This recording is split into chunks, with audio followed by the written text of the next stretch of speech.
Gaudeamus omnes in Domino.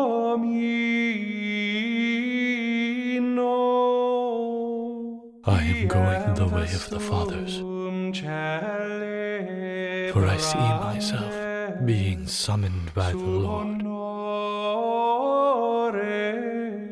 Sanctorum omnium. Welcome to The Way of the Fathers, a podcast sponsored by CatholicCulture.org. This is our second episode, so we're still just starting out.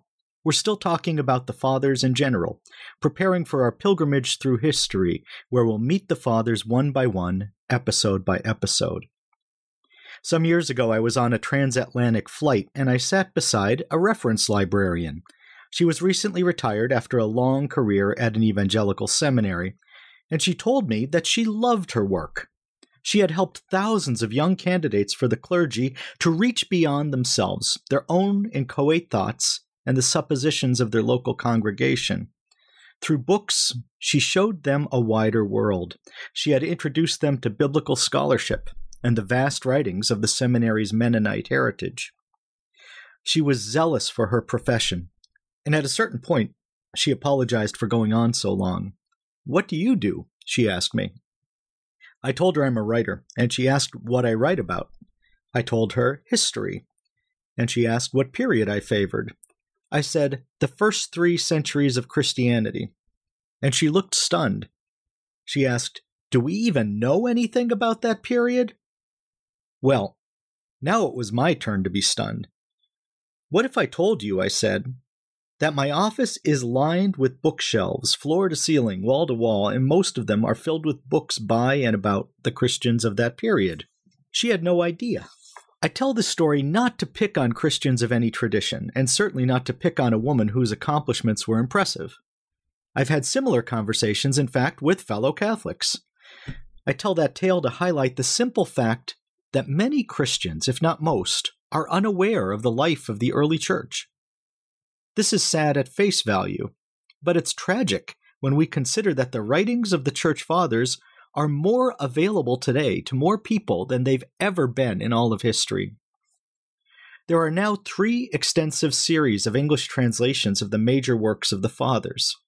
The bound copies are sold at affordable prices by academic press standards, but those who can't afford the books can still access the works quite easily on Google Books and at archive.org.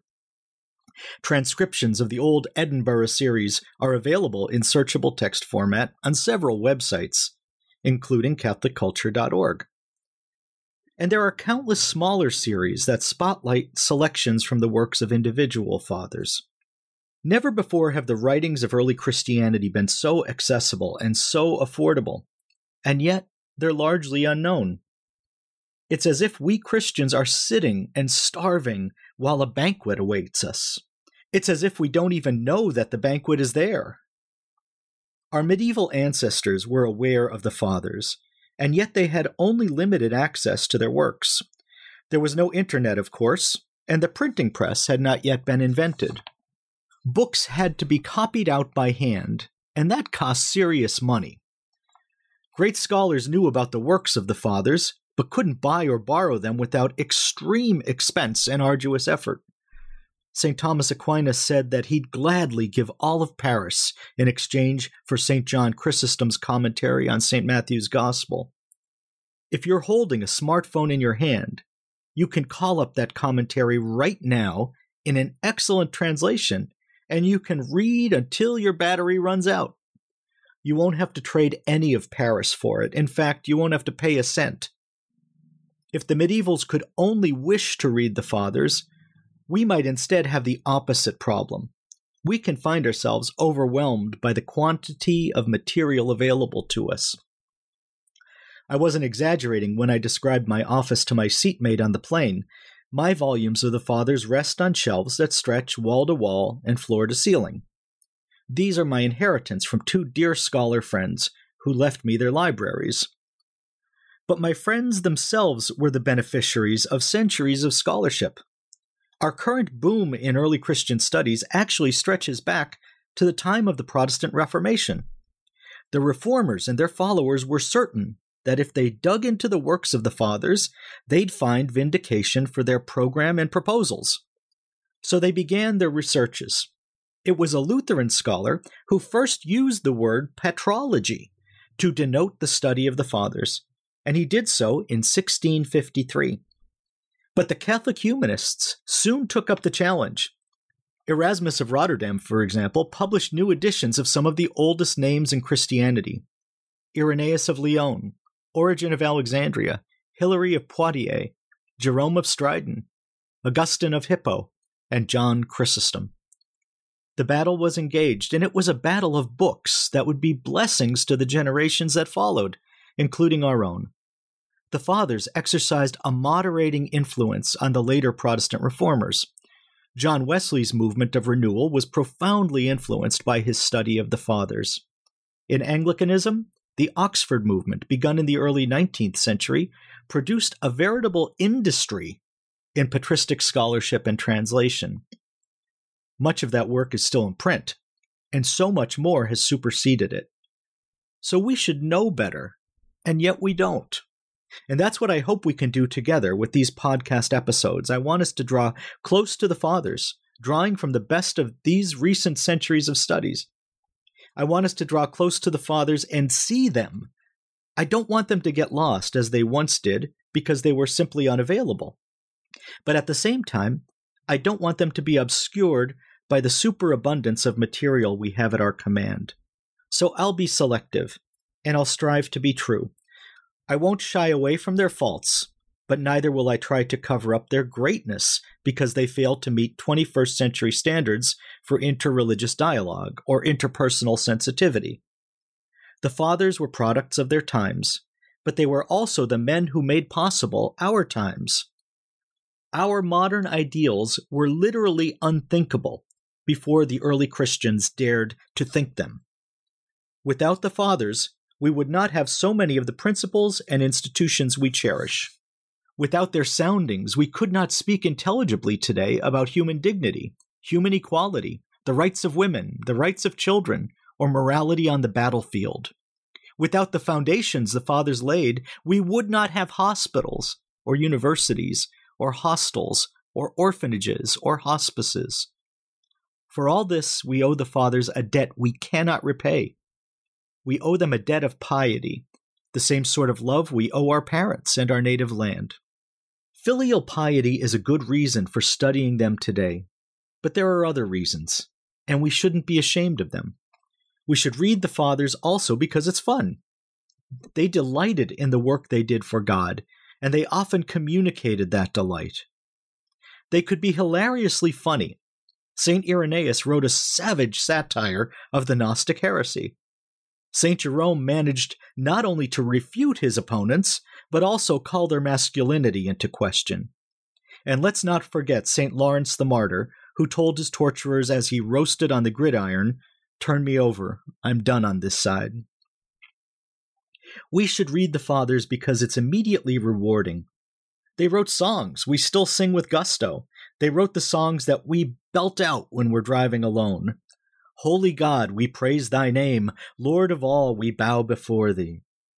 That was written by St. Nicetus of Remisiana in the 5th century.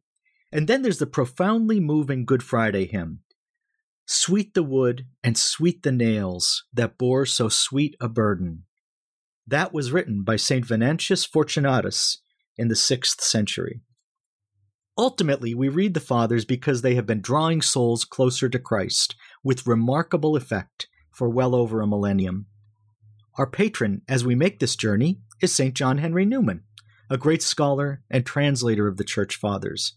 He was a Protestant minister at Oxford in England when he wrote the following: I follow the ancient Fathers. When they speak of doctrines, they speak of them as being universally held. They are witnesses to the fact of those doctrines having been received, not here or there, but everywhere.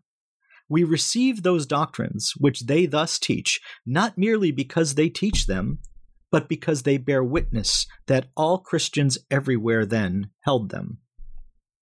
Newman recognized that the Fathers could be abused in proof texting just as easily as Scripture can.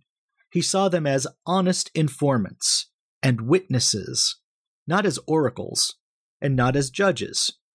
They are not, he said, sufficient authority in themselves.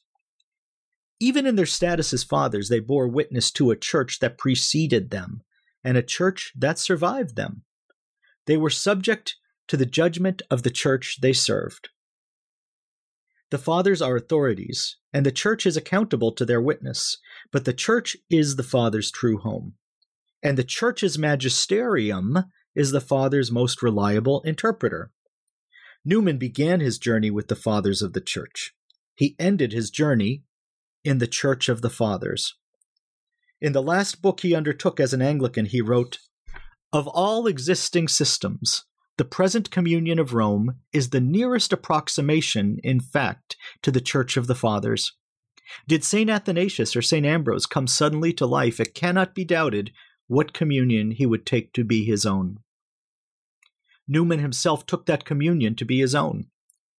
To be deep in history, he said, is to cease to be a Protestant.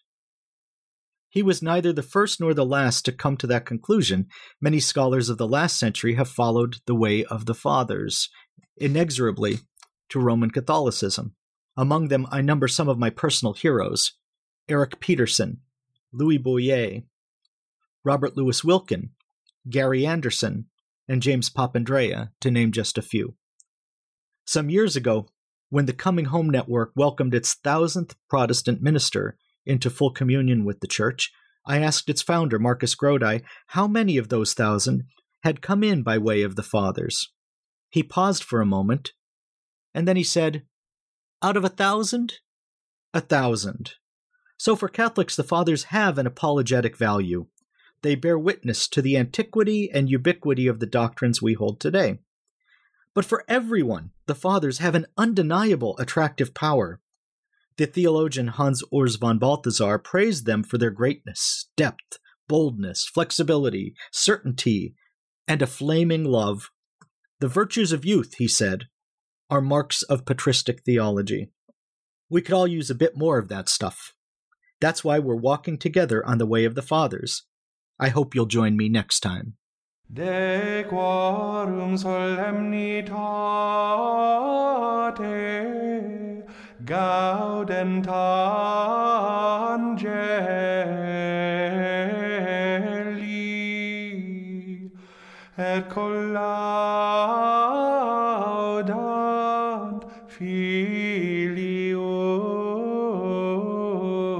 Dei. Way of the Fathers is just one of the podcasts produced by CatholicCulture.org. To hear more from the Church Fathers in their own words, check out Catholic Culture audiobooks, readings of Catholic classics including the Fathers and St. John Henry Newman. And for interviews on a wide range of topics in Catholic arts and culture, listen to the Catholic Culture podcast.